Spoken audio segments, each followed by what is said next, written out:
오늘은 주제가 아주 좀 중요합니다. 주제는 죄에 대하여 죽는다라는 주제지만 사실은 핵심 주제는 율법 폐기론입니다. 율법 폐기론. 그래서 오늘은 여러분들이 정말 교리의 진수를 한번 보게 될 겁니다. 성경에는 여러 가지 장르가 있죠. 역사서도 있고 시가서도 있고 교훈서도 있습니다. 그런데 로마서는 자타공인 최고의 교리서예요.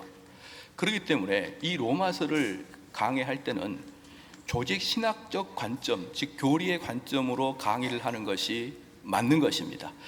이 로마서를 보면서 무슨 교훈을 찾거나 무슨 감동을 찾기보다는 실질적으로 바울이 우리에게 가르쳐주고자 하는 그 교리를 명백하게 알면은 성령께서 여러분의 마음을 크게 감동시키실 것입니다. 그렇기 때문에 성경은 각자에 맞는 그 장르에 따라 해석을 해야 되는데, 오늘은 여러분들이 단어를 잘 못 들어봤을지는 모르지만 교회사에서 매우 형격하게 드러났던 그런 논쟁 중에 하나가 바로 율법 폐기론주의예요. 이 율법 폐기가 무엇인지 쭉 제가 설명을 해 드릴 텐데, 제가 한 가지 좀 우려가 되는 것은 간간히 우리 교회를 처음 나오거나 나온 지가 얼마 되지 아니한 분들은 그 단어 자체를 좀 생소하게 느끼는 경향이 있는데, 자, 그런 분들은 한 번씩 쓰면서 이렇게 따라가야 나중에는 이게 이거구나라고 이게 이해가 될 수가 있습니다. 그렇기 때문에 잘 단어들이 익숙하지 아니하신 분들은 좀 써주기를 바랍니다. 제가 이 본문 자체가 6장 1절과 2절 이 말씀 자체가 율법 폐기에 관한 내용이에요. 그러면 제가 이 말씀을 준비하기 위해서 어제 오후부터 본격적으로 말씀을 준비했는데 너무 방대한 나머지 그것을 저도 이해를 못할 정도로 방대한 분량을 준비를 했어요. 그래가지고 이걸 내가 우리 교인들한테 해버릴까 하다가 도저히 그렇게 할 수가 없어가지고 그때부터 조리고 또 그 다음에 딱딱 맞게 배열하고 그렇게 했는데 새벽 5시까지 했습니다. 어제 저 1시간도 못 잤어요.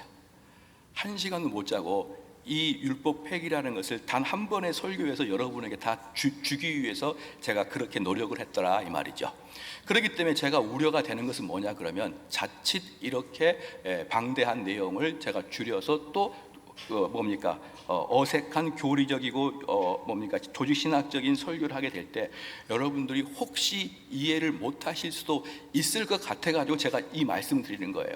오랫동안 준비하고 오랫동안 줄여서 방대한 양을 줄였기 때문에 혹시 이해가 덜 될 수도 있습니다. 그러나 중요한 것은 매우 중요한 것이고, 여러분들이 이 율법 폐기주의가 무엇인지를 정확하게 알지 못한다 그러면 사실 구원에 관해서는 전혀 모른다라고 볼 수가 있는 것이에요.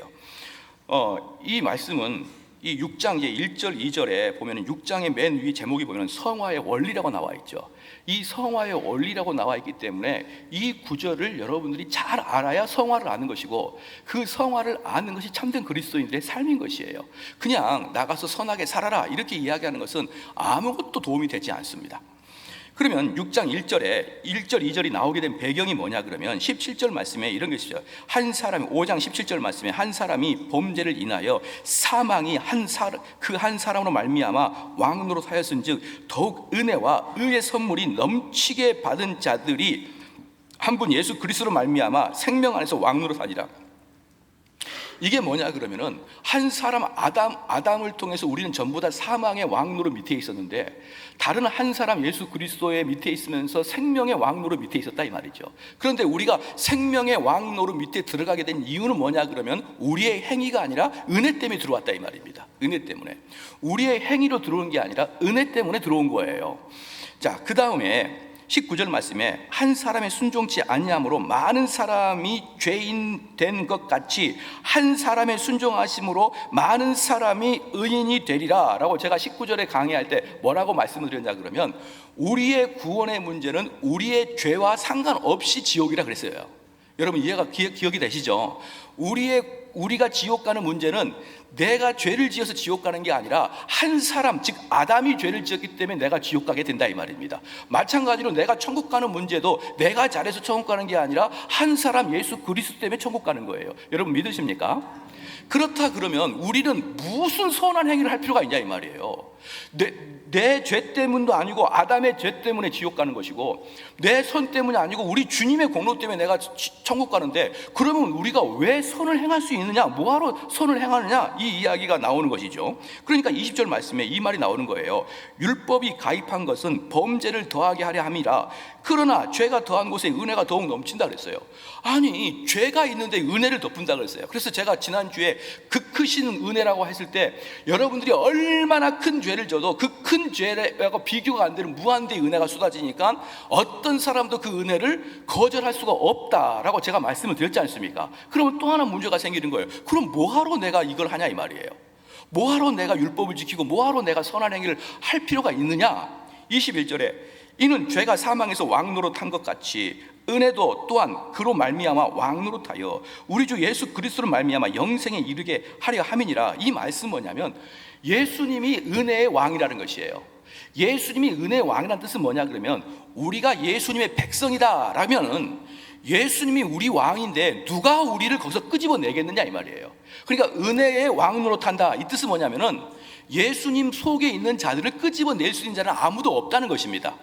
그게 바로 은혜가 왕 노릇한다는 뜻이에요. 그렇다 그러면 다시 한번 물어보겠습니다. 우리가 뭐하러 선한 얘기를 하냐 이 말이에요. 전부 다 은혜인데, 죄가 있어도 그 엄청난 은혜로 그 죄를 덮어버리고, 내 죄 때문에 지옥도 아니고 내 선 때문에 천국도 아닌데, 그러면 우리는 죄를 절제할 필요가 없네? 선을 행할 필요가 없네? 여러분, 그렇게 생각이 듭니까 안 듭니까? 그러니까 6장 1절에 이 5장 후반부의 말씀을 근거로 해서 6장 1절이 되는 것입니다. 6장 1절 다 같이 한번 읽겠습니다. 시작.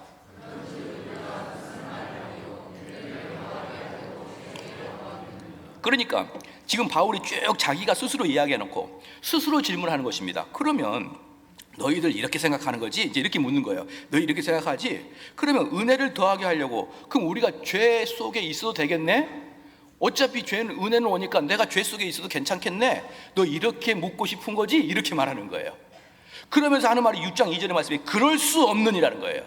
그럴 수 없느니라. 죄에 대하여 죽은 우리가 어찌 그 가운데서 살리요? 이렇게 이야기한 것입니다. 사랑하는 성도 여러분, 그러면 잘 봐보십시오. 여러분, 나가서 가난한 사람을 도우십시오. 나가서 연약한 사람을 도우십시오. 그렇죠? 소외된 자를 도우십시오. 그렇게 이야기하는 설교를 들었다 칩시다. 여러분들이 나가서 정말 연약한 자를 돕고 가난한 자를 돕는다는 그런 설교를 들었다 칩시다. 그러면 그 설교를 듣는 사람들 중에, 그러면 우리가 죄악 속에 있어도 되겠네요? 이렇게 반문할 사람이 어디 있습니까? 제가 만약에 우리 성도들에게 설교를 할 때 어떻게 설교를 하냐면, 나가서 불쌍한 사람을 도우십시오, 나가서 연약한 사람을 섬기십시오 라고 설교를 했다 그러면, 여러분들 중에 저한테 질문할 때, 그럼 목사님 나는 죄악 속에 있어도 되겠네요? 이렇게 질문할 사람이 누가 있냐고요. 사랑하는 성도 여러분, 그러므로 제 설교를 듣고, 이 목회자의 설교를 듣고, 그럼 목사님 내가 나가서 죄 지어도 되겠네요? 이렇게 반문할 정도로 설교를 들으면 제가 설교를 잘한 거예요. 근데 만약에 여러분들이 설교를 듣고, 아, 나가서 착한 사람을 해야겠다, 이렇게 설교를 들으면요, 저는 율법주의자입니다. 여러분, 이해가 되십니까? 이걸 우리 성도가 이해를 해야만 이게 진짜 구원에 들어가는 거예요. 이 부분을 여러분이 이해를 못하면 평생 율법 폐기론주의와 율법주의를 왔다 갔다 하면 살아갈 수밖에 없는 거예요.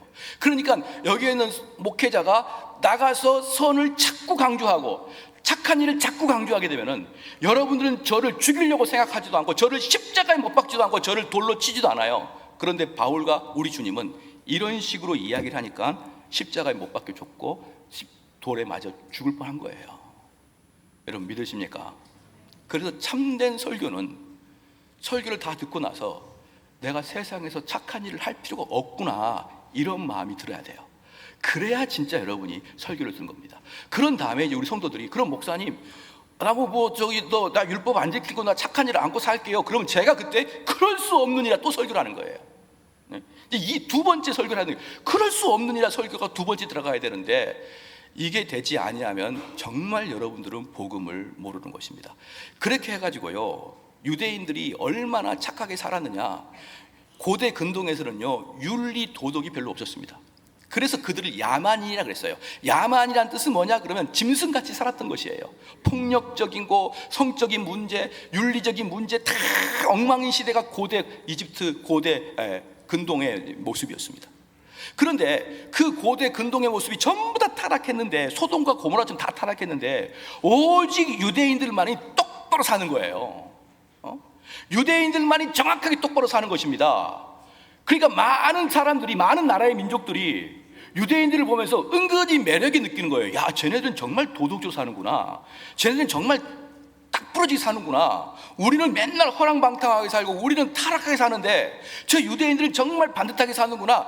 이것의 매력에 빠져가지고 유대교로 개종하는 사람들이 상당히 많았습니다, 여러분.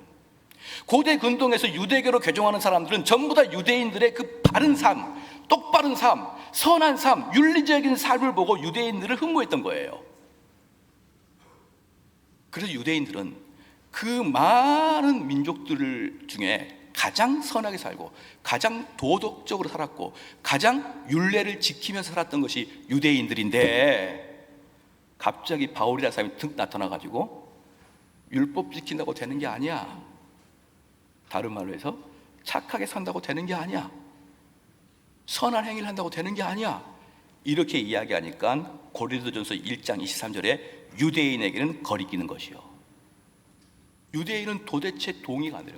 내가 선한 일을 하려고 그러면요, 여러분 잘 봐보십시오. 선한 일을 하려면 내 시간도, 내 돈도, 내 에너지도 많이 써야 됩니다. 나한테 돌아온 이익도 별로 없어요. 장사도 아닌 것입니다. 근데 나는 그들을 위해서 여러 가지를 선대했는데, 그래서 겨우겨우 선한 일을 하면서 살아가고 있는데 선한 일 한다고 되는 게 아니다, 이렇게 나타나니까 사람들이 미치기 시작하는 거예요. 그래서 바울을 죽이는 것입니다, 여러분. 그래서 오늘 이 특별히 6장 2절 그럴 수 없느니라, 죄에 대하여 죽은 우리가 어찌 그 가운데 살리요, 이 핵심 구절이 성화를 이해하는 핵심 구절입니다. 오늘 이 핵심 구절을 이제 우리는 살펴볼 거예요. 자, 그러면 설교를 가만히 듣고 당신처럼 설교를 했다가는 젊은이들이 전부 다 방종하고 타락하겠습니다 라고 소리를 들었던 사람이 바울, 그 다음에 어거스틴, 그 다음에 루터, 그 다음에 청교도 시대 때 청교도 후반부에 휘필드, 이런 사람들은 설교할 때마다 많은 군중들한테 당신처럼 설교하게 되면 많은 젊은이들이 방탕할 것입니다, 이렇게 얘기했던 거예요. 이렇게 얘기하는 거예요. 왜? 다른 사람들은 방탕하지 마라, 선하게 살아라, 뭐 그렇게 이야기할 텐데 이 사람들은 그런 이야기를 안 하는 거예요. 오히려 그렇게 해서 천국 가려고, 그렇게 해서 은혜 받으려고 그러고, 그렇게 해서 자기의 덕을 쌓으려고 하는 자들을 향해서 사정없이 뭐라고 하면서 그것이 너희들이 하나님의 공로가 될 줄 아느냐? 라고 설교를 하니까 많은 사람들이, 특별히 어거스틴 같은 경우 펠라기우스가 당신 같은 사람들이 설교하게 되면 많은 사람이 방탕하게 될 것이다, 그렇게 얘기했습니다. 그리고 또한 어거스틴 당시에 로마에서는 많은 로마 카톨릭 신자들이 방탕하게 살았거든요. 많은 카톨릭 신자가 방탕했어요. 그래서 그들한테 물었습니다. 이 펠라기우스가 너희들은 왜 이렇게 방탕하게 사니? 그러니까 어거스틴이 모든 사람은 은혜로 구원받는다 그랬어, 우리 행위로 구원받는다고 안 그랬어. 그 말을 듣고 펠라기우스가 머리가 확 미쳐버린 겁니다. 그래서 어거스틴을 찾아가지고, 봐라, 당신이 이렇게 윤리를 강조하지 않으니까 이렇게 다 타락하지 않느냐, 이렇게 논쟁을 벌였던 게 어거스틴과 펠라기우스 논쟁이에요. 그리고 그게 나중에 루터와 에라스무스 논쟁이 똑같이 나타납니다. 그 다음에 나타난 것이 17세기 율법 폐기론의 논쟁이에요. 그래서 이제 여러분에게 이 율법 폐기론의 논쟁을 여러분에게 말씀을 드리려고 그래요. 이것을 제가 한 곳으로 지략해서 줄이기 위해서 제가 17세기의 교회사를 막 뒤져가지고 만들어냈기 때문에 그렇게 오래 걸린 것이었습니다. 여기저기 산만하게 퍼지는 걸 다 모아가지고 만들었던 게 바로 이제 율법 폐기 논쟁이에요. 그래서 요건 너무 중요합니다. 먼저 율법 폐기, 저는 감히 말씀을 드리지만 많은 교회는 거의 율법 폐기론에 들어가 있어요. 여러분이 들어보면 알 거예요. 율법 폐기론자들이 무엇을 이야기했는지를 가만히 들어보면은, 야, 율법 폐기론이 거의 대부분의 교회를 뒤덮었구나 라는 걸 여러분이 알게 될 것입니다.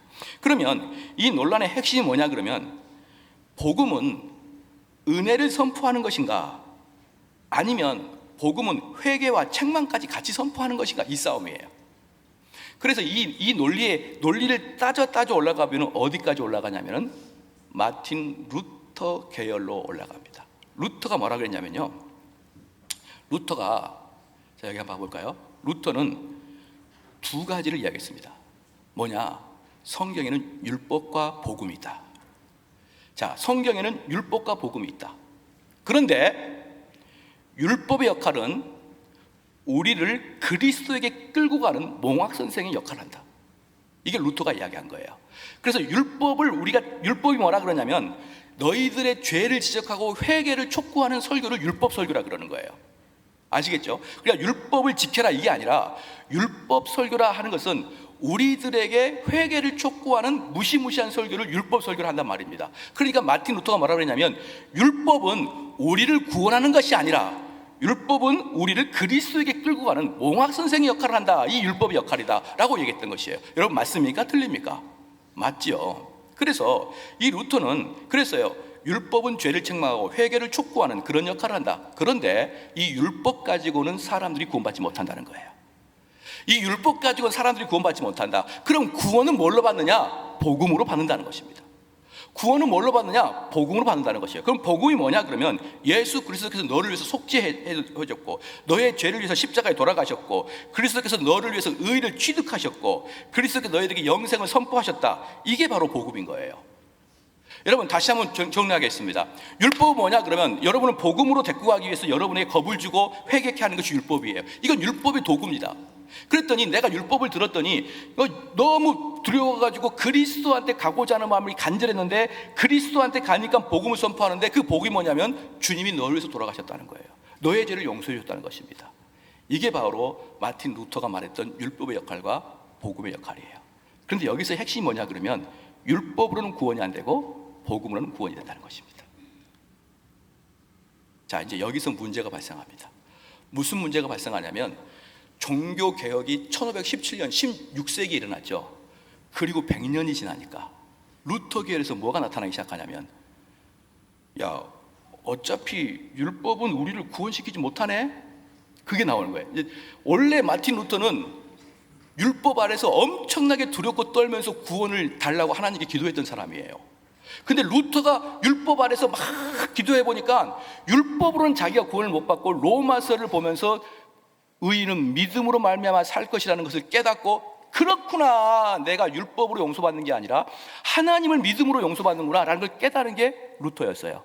그런데 루터는 그렇게 깨닫기 전에 이미 율법 아래 있었어요. 그런데 이 루터의 글을 쫙 보는 1세기 후의 사람들이 뭐야, 율법은 우리를 구원시키지 못하고 복음은 우리를 구원시키네, 이걸 딱 배운 겁니다. 그러면서 뭐라 그러느냐, 교회에서 구원을 이루지도 못한 율법은 그만 강의하고 복음을 선포해라, 이렇게 얘기한 겁니다. 복음을 선포하라. 그러니까 교회에서 너무 무섭게 사람들을 책망하거나 죄를 지적하지 말고 좋은 이야기 해라. 좋은 이야기. 하나님은 여러분을 사랑하십니다. 예수님은 여러분을 위해서 구원을 이루셨습니다. 예수님의 보혈의 피가 여러분을 구원을 이끌어갑니다. 이게 루터파가 주장했던 내용입니다. 이게 바로 율법 폐기론의 시작이에요. 율법 폐기론은 예배 시간에 좋은 소리, 긍정적인 이야기를 하라, 이게 율법 폐기론의 시작입니다. 여기에 비해서 정통개혁파, 즉 웨스트민스터 신앙고백서를 작성한 정통개혁파는 뭐라 그랬느냐, 복음에는 율법과 복음이 같이 들어있는 게 복음이다 그랬어요. 그러니까 마틴 루터는 율법과 복음이 따로따로 있다 그러고 정통개혁파 안에는 율법과 복음이 같이 들어있다 이렇게 얘기한 겁니다. 그러므로 교회에서 설교할 때는 먼저 무시무시한 율법을 선포하고 그 다음에 예수님 너를 위해서 돌아가셨다는 율법, 그 복음은 그 이후에 설교해야 된다라고 나왔습니다. 자, 이 논쟁이 이제 17세기를 완전히 뜨겁게 달궈버린 거예요. 완전히 뜨겁게 달궈버립니다. 야, 그러면 그건 뭐 너무 이상한 거 아니냐? 우리 주님이 이제 여기서 가장 큰 이 시작점이 뭐냐면 이신칭이 문제예요. 이신칭이 문제입니다. 이 이신칭이라는 건 뭐냐면, 자, 우리 교회에 좀 잘 안 나오신 분들을 위해서 잠깐 단어를 설명하면요, 이자는 그럴 이자입니다. 신자는 믿을 신, 칭자는 칭하다 할 때 칭자, 의는 의롭다 할 때 의자, 믿음으로 말미암은 의롭다 하심, 이걸 이신칭이라 그러는 거예요. 그러니까 우리가 칭의를 받을 때 뭘로 받느냐? 믿음으로 받는다는 것이에요. 믿음으로. 사랑하는 성도 여러분, 물어보겠습니다. 우리가 칭의를 받을 때 조건이 필요합니까? 필요하지 않습니까? 시작. 조건이 필요하지 않아요. 우리가 칭의를 의롭다 칭할 때 조건이 필요하지 않는다, 이게 이신칭의 이론입니다. 그런데 도로스 신조 5장 14절에 이렇게 나와 있습니다. 하나님은 복음 선포를 통해 우리 안에 이 은혜의 사역을 시작하신 것을 기뻐하신 것처럼 자신의 말씀을 듣고 읽음으로써, 그 말씀을 묵상함으로써 그 말씀에서 나오는 권면과 경고와 약속을 통해, 그리고 성례를 사용하심으로써 이 은혜의 사역을 보존하시고 지속시키시고 온전케 하신다 그랬어요. 자, 그러니까 여기서 이제 이신칭의의 문제와 이 도로트 신조의 차이가 있는데 뭐냐 그러면, 이 이신칭의의 문제는 너희가 구원을, 칭의를 받을 때 믿음으로만 구원을 받는다, 믿음으로만 칭의를 단행한다, 이렇게 얘기했는데, 도로트 신조 뭐라 했냐면 말씀을 듣고 읽고 묵상하고 말씀에서 나오는 권면과 경고를 통해, 그러니까 목회자들이 그렇게 하면 안 됩니다, 말씀을 통해 그건 틀립니다, 이런 권면과 경고를 통해, 그리고 성례를 사용함으로써 이 구원의 은혜를 끝까지 보존한다는 거예요. 끝까지. 여러분, 이거 잘 구별해야 됩니다. 자, 그래서 1단계에서 잠깐 정리를 하게 되면, 루터 계열에는 이신칭이라는 그 이론을 가지고 모든 것을 이신칭으로 해석을 합니다. 믿음으로 말미암아 구원 얻는다, 믿음으로 말미암아 구원 얻는다, 다른 좀 더 극단적으로 얘기하면 믿음으로 말미암아 칭의를 얻는다, 이거예요. 그런데 이 개혁교회에서는 뭐라고 했냐 그러면, 너희가 말씀을 듣고 묵상하고 또 연구하면서 그 은혜를 끝까지 보존하라, 이렇게 얘기했어요. 그러니까 여기는 약간 단회적이고 여기는 상당히 전 생애를 거쳐서 이야기하고 있는 것 같습니다. 그러면 이제 이겁니다. 율법 폐기론자가 무엇을 주장했느냐, 이제 해봅시다. 율법 폐기론자는 은혜 언약, 특히 새 언약을 얻는 데는 조건이 없다 그랬습니다. 무조건적으로 우리는 구원을 받는다, 이거예요. 여기에서 정통 교육파는 뭐라고 했냐면, 새 언약은 믿음과 순종을 요구한다. 그러니까 율법 폐기론자들은 뭐라고 했냐면, 새 언약을 얻는 데는 아무런 조건이 없다. 그런데 정통 교육파들은 새 언약을 얻는 데는 믿음과 순종이 요구된다. 그래서 조건적인 언약이다라고 표현합니다. 조건적인. 율법 폐기론자들은 내가 믿음을 받는 데 있어서 무조건적으로 받는다 그러고, 정통 개혁주의자들은 조건을 받는데, 새 언약을 받는 데 있어서 조건적 언약인데, 그 조건적 언약이 뭐냐면 믿음과 순종이 있어야 된다, 이렇게 이야기를 하게 되는 것입니다. 사랑하는 성도 여러분, 그래서 율법주의자들은 조건 없이 은혜를 받을 수 있다라고 말하는 사람을 율법 폐기론자라고 이야기했고, 율법 폐기론자들은 청교도나 개혁파를 향해서 율법주의자라 이렇게 표현합니다. 그래서 우리가 정통 개혁주의를 아는 사람들은 자주 너는 율법주의자야, 이런 소리를 좀 들어야 되는 거예요. 여러분 아시겠죠? 그렇다 이 말입니다. 역사적으로 그렇게 되게 돼 있어요. 왜냐 그러면 율법 폐지론자들은 뭡니까? 율법 폐지론자는 하나님이 값없이 은혜를 주셨고 나는 공짜로 받았고 나는 거기서 끝이에요. 그런데 정통주의자는 뭡니까? 하나님 말씀을 지키고 그 말씀에 순종하고 믿어라, 회개하라, 분명히 명령법이지 않느냐, 우리는 그런 것을 따른다라고 이야기를 했던 것입니다. 그래서 율법 폐기 중에 가장 유명한 노래가 뭐냐면, 율법 폐기주의자들이 가장 사용하는 노래가 뭐냐면, 내 모습 이대로 받으소서, 사랑해 예수님 날 사랑하듯이. 이게 율법 폐기론의 찬송가라고 보면 되게 되어 있습니다. 이 사람들은 믿음을 얻는 데 있어서 어떤 조건도 필요 없어요. 그냥 하나님이 은혜를 주시면 끝난다라고 보는 것이 바로 율법 폐기론자들이 주장하는 내용들이죠. 그렇기 때문에 벌써 이 노래는 우리가 1980년대 90년대 얼마나 교회에서 많이 불렀습니까? 얼마나 이 노래를 많이 불렀나요? 그렇기 때문에 우리는 나도 모르는 사이에 율법 폐기론이 아주 익숙하게 된 것입니다. 그러면 또 이제 이것의 논쟁이 있습니다. 그러면 여러분, 칭의를 당하는 게 언제냐? 의롭다고 칭해진 게 언제냐? 이거예요. 여러분들은 언제 의롭다고 칭해졌느냐? 이 문제를 다룰 때 율법 폐기주의는 어떻게 이야기하냐면, 하나님이 우리를 사랑하시고 우리를 위해서 선택하실 때가 만세 전인데, 저와 여러분을 구원하실 때가 언제냐면 만세 전에 구원하셨다. 이게 율법 폐기주의자가 이야기하는 거예요. 만세 전에 우리는 창조 이전에 이미 구원받을 자로 확정됐고 그때 이미 구원됐다라고 이야기하는데, 여기에 이 말은 일견 맞습니다. 근데 여기에 비해서 정통개혁주의 또는 웨스민 신앙국에서 어떻게 얘기하냐면, 택함 받은 자는 영원전에 의롭게 되었지만, 여기 동의합니다. 영원전에 칭의가 되었지만 실제 칭의를 위해서는 실존적으로 진노에서 은혜로 이동하는 역사를 경험해야 된다, 이렇게 얘기했어요. 이 택함 받은 자 영원전에 의롭게 되지만, 영원전 의에 대해서 우린 동의합니다. 동의하는데 뭐냐 그러면, 영원전 의는 의고 지금 너희들이 이 시기에 그 영원전 의를 개인적으로 체험을 했느냐 이 말이에요. 이게 바로 정통개혁주의자가 말하는 것입니다. 그래서 이렇게 이야기하는 거죠. 에베소 2장에 분명히 나와 있지 않느냐. 성도들에게 말할 때 너희는 본질상 진노의 자식이었다가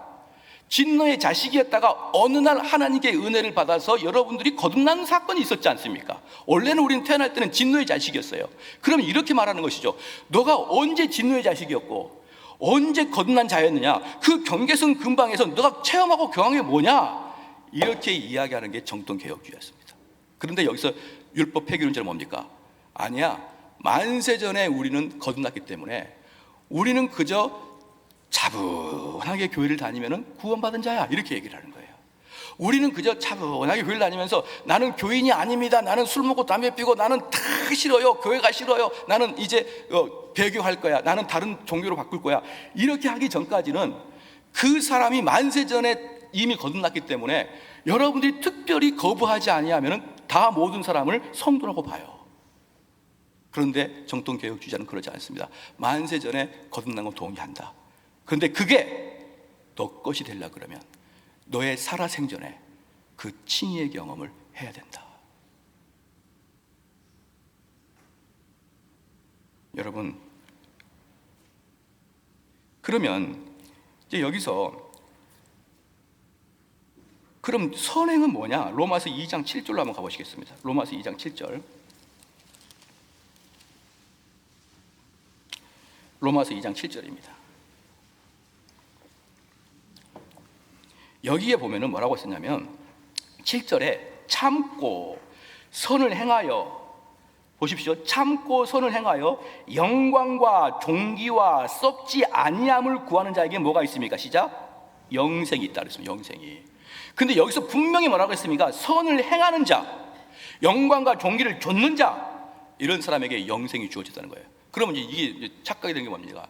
그전에는 목사님이 계속적으로 선을 행하는 것과 영생은 관계가 없다고 말하지 않았습니까? 그런데 왜 오늘 또 갑자기 참고 선을 행하는 자가 영생을 얻는다고 또 이상한 또 행인구원론적인 이야기를 하십니까? 이렇게 여러분 들리죠? 바로 이 문제가 우리가 좀 들어봐야 될 내용입니다. 이제 이 문제를 해결하기 위해서 제가 약간 익숙하지 않는 단어를 두 종류를 사용할 텐데 잘 좀 들어보십시오. 이 문제를 하기 위해서는 먼저 회개가 뭔지를 알아야 돼요. 회개가. 그렇죠? 회개가 뭔지를 알아야 됩니다. 그러면 이 회개가 뭔지를 알라 그러면 회개를 유발하는 율법이 뭔지를 알아야 돼요. 그럼 제가 율법이 뭔지를 간단하게 말씀드리겠습니다. 율법에는 두 가지 율법이 있어요. 두 가지 율법이 있는데 첫 번째는 넓은 의미의 율법입니다. 이 넓은 의미의 율법은 뭐냐 그러면, 우리가 하나님이 시내산에서 십계명을 줬잖아요. 십계명을 줬을 때 앞에 1계명, 2계명, 3계명을 포함해서 우리가 아무리 노력해도 도달할 수 없는 분야를 이야기한 다음에 우리를 그리스도한테 끌고 가는 역할을 하는 것을 넓은 의미의 율법이라 그러는 거예요. 그러니까 아까도 말씀드렸지만 하나님 말씀을 강력하게 전하면, 야, 나는 어떻게 저렇게 못 살까? 나는 왜 이렇게 죄만 짓고 살까? 나는 노력으로 안 되는구나. 나는 그리스도만이 필요하는구나. 이렇게 여기도록 설교를 하는 것을 넓은 의미의 율법이라고 합니다. 그럼 여기에 비해서 좁은 의미의 율법은 뭐냐면, 여러분이 매일매일 지켜나가고 순종하고 살아야 될 내용을 말하는 율법이에요. 예를 들어서 부모를 공경하라 라는 것은, 여러분이 부모를 공경하는 것은 매일매일, 또는 뭡니까? 도적질하지 말라라는 말도 매일매일 순종해 나갈 수 있는 작은 의미의 율법인 겁니다. 여러분 아시겠죠? 그러면 넓은 의미의 율법은 우리를 어디로 끌고 가냐면 구원의 단계로 끌고 가고 칭의의 단계로 끌고 갑니다. 왜? 우리는 죄인이니까 그리스도한테 가야겠구나, 이것을 보여주니까 칭의의 단계로 들어가요. 근데 좁은 의미의 율법은 뭘로 갑니까? 여러분을 성화의 단계로 끌고 갑니다. 성화의 단계. 좀 이해가 되셨죠?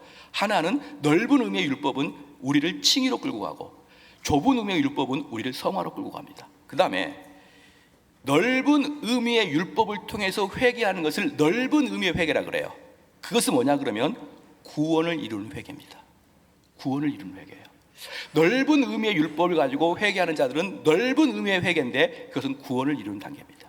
그러면 좁은 의미의 율법을 가지고 회개하는 자는 좁은 회개인데 그것은 여러분의 스스로 그날그날의 죄를 하나님께 용서하는 성화의 과정을 살아가는 회개를 말합니다.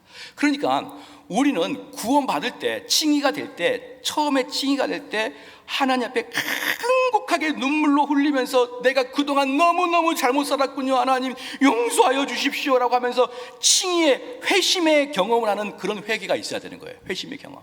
하나님, 내가 지금까지 내가 살고 보니까 내가 적그리스도였고 내가 진노의 자식이었고 내가 하나님을 팔았던 그런 자유였군요. 내가 지금까지 살아가는 게 전부 다 내 뜻대로 살았습니다. 하나님, 내가 잘못했습니다. 용서해 주십시오라고 하는, 완전히 한번 획가닥 변하는 구원을 이루는 회개가 있어야 되는 거예요. 이게 넓은 의미의 회개입니다. 그 다음에 매일매일 살아갈 때마다 여러분 죄 짓지 않습니까? 죄 짓고 남 미워하고 질투하고, 하나님 내가 이 문제에 대해서 너무 내가 잘못했군요, 용서해 주십시오. 이것은 매일매일 회개하는 거예요. 그럼 물어보겠습니다. 사랑하는 성도 여러분, 어머니를 공경하지 못하는 자는 천국에 못 갑니까? 관계가 없습니까? 시작. 어머니를 공경하지 못하는 자는 천국에 못 들어갑니까? 아니면 천국 가는 것과는 별로 관계가 없습니까? 시작. 예. 내가 도적질하는 것은 천국 가는 것과 관계가 있습니까? 관계가 없습니까? 관계가 없죠. 우리가 천국 가는 것은 어떤 거랑 관계가 있냐면 하나님을 섬기는 것과 관계가 있는 거예요. 그렇기 때문에 이제 우리는 여기서 착각이 되는 거, 혼동이 되는 겁니다. 야, 그러면 이 부분은 안 지켜도 되지 않느냐? 아니면 지키더라도 열심히 지킬 필요는 없지 않느냐? 이제 이런 마음이 생기는 거예요. 바로 그 부분 때문에 우리는 우리가 일상생활에서 지켜야 되는 그 법률들을 지키지 아니함으로 말미암아 천국과 지옥이 갈리지 아니하니까 그것을 엄청 열심히 섬겨야 될 이유가 없는 것입니다. 바로 이 부분에서 마지막 결론입니다. 복음이 뭐냐는 거예요. 복음이. 지금까지를 잘 기억해 두시고, 복음이 뭐냐, 이 문제가 뭐냐, 마틴 루터와 그 다음에 율법 폐기론자들이 말하는 복음은 이게 복음입니다.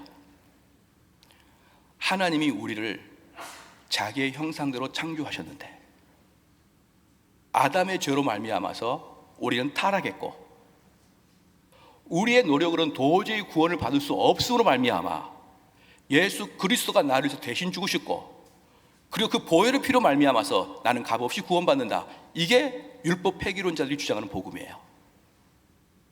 여러분 아시겠습니까? 율법 폐기론자가 주장하는 복음은 뭐냐면 칭의를 얻는데, 즉 칭의를 얻는 데 있어서 가장 필요한 믿음이 있어야 된다. 이게 바로 복음입니다. 그래서 많은 사람들이 그래요. 목사님, 본질은 같아도 본질만 같으면 비본질적인 것은 서로 화합할 수 있지 않습니까? 이런 말을 많이 하는데, 그때 본질이 같았다고 할 때 그 본질이 뭐냐 그러면 예수님이 저와 여러분을 위해서 대신 죽으셨고, 그리고 그 죽으신 걸 믿는 자들에게는 값없이 구원을 얻는다. 이것이 그들을 말하고 있는 본질이에요. 그게 바로 율법 폐기론자들이 주장하는 복음입니다. 그러면 우리 정통 개혁주의가 주장하는 복음은 뭐냐? 로마서 8장 9절 보겠습니다. 로마서 8장 9절.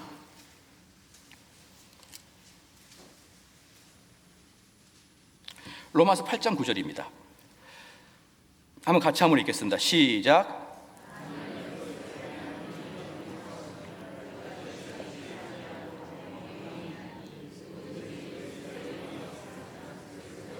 자, 어떤 사람이 그리스도의 사람이냐면 그리스도의 영이 있는 사람이에요.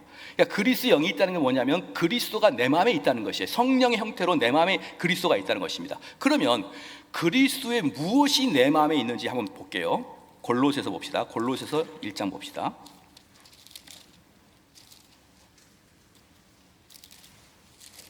골로새서 1장입니다.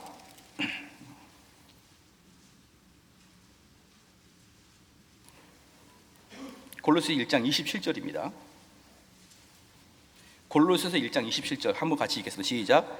하나님이 그들로 하여금 이 비밀의 영광이 이방인 가운데, 이 비밀은 너희 안에 계신 그리스도니 곧 영광의 소망이라. 자, 여기서 보면 밑줄 한번 그어봐야 돼요. 어떻게 풍성한 것을 알게 하려 하심이라. 어떻게 풍성한 것을 알게 하심이라. 자, 우리 개혁교회가 말하고 있는 복음은 뭐냐 그러면요, 아까 루터교회가 말하고 있거나 율법 폐기론자들이 말하고 있는 그것을 우리는 복음이라고, 다 복음에 속하는데 그걸 복음이라고 보지 않아요. 우리는 어떤 걸 복음이라고 하냐면 하나님과 예수 그리스도를 아는 것 자체를 복음이라 그래요. 이 차이가 아주 명백합니다. 이 차이가 핵심이에요. 오늘 율법 폐기론자들이 말하고 있는 복음은 아까 그 복음이고, 우리 정통 개혁주의가 말하고 있는 것 복음은 하나님과 예수 그리스도를 아는 것을 복음이라고 합니다. 그러면 예수 그리스도를 할 때 무슨 예수 그리스도를 알아야 되냐면요, 처음에 삼위일체 하나님으로 계실 때 우리를 선택하신, 사랑으로 선택하신 그 하나님, 첫 번째 선택하신 그 하나님. 두 번째, 우리를 위해서 그 높은 자리에서 내려오신 낮아지심의 하나님. 그렇죠?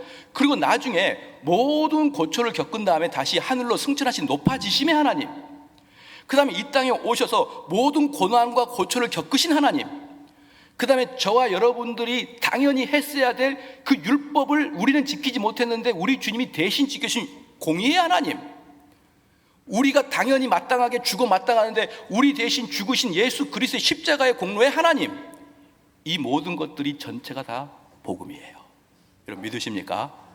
이게 바로 여러분들이 오늘 가져가야 될 아주 중요한 것인데 뭐냐면, 우리 개혁교회에서 말하고 있는 복음은 단지 주님이 골고다에서 이루신 것만을 이야기하는 게 아니고, 우리의 복음은 예수님이 삼위일체부터 시작해가지고 마지막 하늘에 올라갈까지 모든 것을 통째적으로 복음이라 그러는 거예요. 그러면 어떻게 되느냐, 우리는 그 복음을 우리 속에 받아들인다는 거예요. 우리 속에 받아들인다.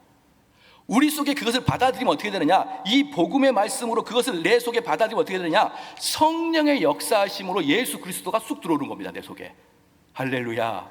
성령의 역사로 예수 그리스도 내게 들어오는 겁니다. 그럼 그 예수님이 이 땅에서 하셨던 그 모든 일들을 하는데 어떻게 하시냐 그러면은, 우리를 선택하시고 우리를 의롭다 하시고, 우리 주님이 이 땅을 아름답게 사셨으니까 우리를 성화하시고, 우리를 인내하게 하시고 견인하시고, 우리를 영화롭게 하시고, 이 모든 것들을 복음이라 그럽니다.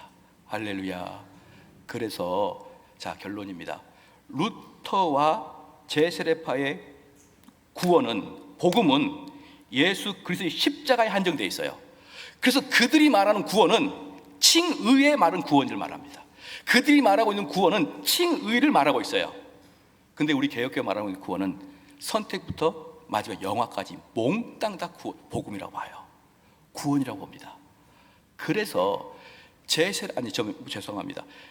율법 폐기론자들은 뭐라고 이야기하냐면, 내가 하나님 앞에 칭의돼서 구원받았으니까 너무 기뻐, 너무 기뻐, 내가 선한 행위를 하게 되면 좋고, 선한 행위를 안 해도 괜찮고, 이런 식으로 살아가게 됩니다. 그런데 잘 보십시오. 우리 개혁교회는 구원이 통째로 해요. 그렇기 때문에 어떤 일이 발생하냐면, 내 몸에서 그리스도의 흔적이 나타나지 아니하면 역추적해가지고 걔는 구원받지 못한 자로 봐요. 개혁교회의 구원론은 무시무시합니다. 개혁교회의 구원론은요, 이 세상에서 제일 무섭습니다. 너희가 복음을 받아들였느냐? 너희 속에 예수 그리스도가 있느냐? 예수 그리스도의 모든 사역이 너희 속에 있느냐? 단지 골고다에서 이루신 그 칭의라는 거 말고, 구원은 전체 중에서 칭의는 한 부분이고, 양자, 성화, 인내, 그 끝까지 붙들고 있는 하나님 말씀 안에서 말씀을 사모하는 그 마음, 하나님께 붙들면서 하나님 나를 불쌍히 여겨주세요라는 그 갈급한 심령, 그 손에 힘줄이 중요해요. 우리는 원래 죽었기 때문에 손에 힘이 없어요. 근데 하나님이 나에게 칭의를 주셨기 때문에, 의롭게 해주셨기 때문에 이제 손에 힘이 생깁니다. 그 손으로 무엇을 하냐 하면 주님 붙드는 거예요. 주님 살려주십시오, 주님 살려주십시오 라고 하면서 일평생 살아가지 않는 자들은 구원받지 못했다라고 개혁교회는 이야기를 해요. 근데 율법 폐기론자는 어떻습니까? 너가 칭의를 받았느냐? 너가 30년 전에 엄청나게 비 오는데 하나님께 회개하고 떼굴떼굴 굴렀느냐? 그러면 됐어야. 그러면 됐어. 너는 구원받은 거야.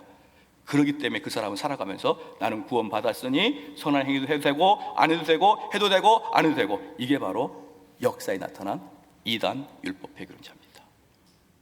여러분, 이게 구원파에서 하는 일이에요. 이게 구원파에서 하는 일이에요. 구원파 같은 경우도 뭐라고 합니까? 이미 나는 구원받았어, 이제 좀 마음대로 살아도 돼.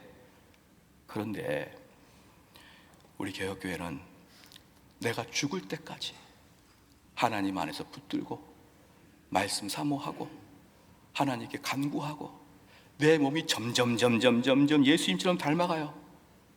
그럴 때 우리가 죽을 때 내가 구원받았구나, 그걸 하는 것입니다. 사랑하는 성도 여러분, 율법 폐기론자, 먼 이단 같지만 들어보니까 어때요? 내가 그동안 하고 있었던 겁니다. 이게 가장 무서운 거예요. 그러면 이단이 왜 무섭냐? 구원이 없는 거예요. 구원이 없는 겁니다.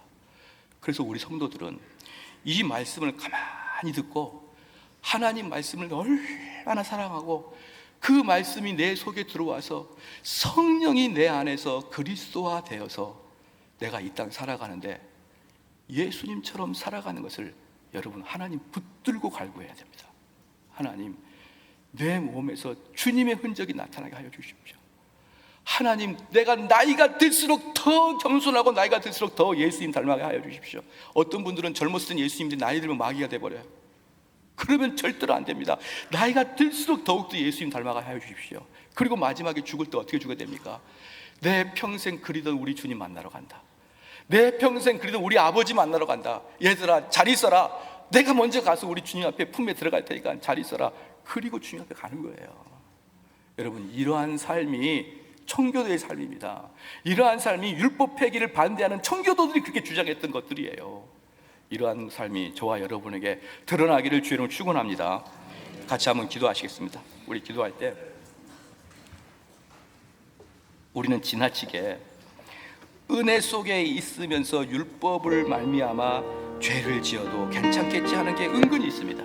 이건 우리 심령 깊숙이 있는 그 은혜 율법 폐기론의 영향이에요. 그러한 것들을 떨쳐버리고 주여, 내가 주를 붙들게 하여 주시옵고 나의 가장 기쁨은 주님과 동행하는 것이기를 되게 하여 주시옵소서. 다 같이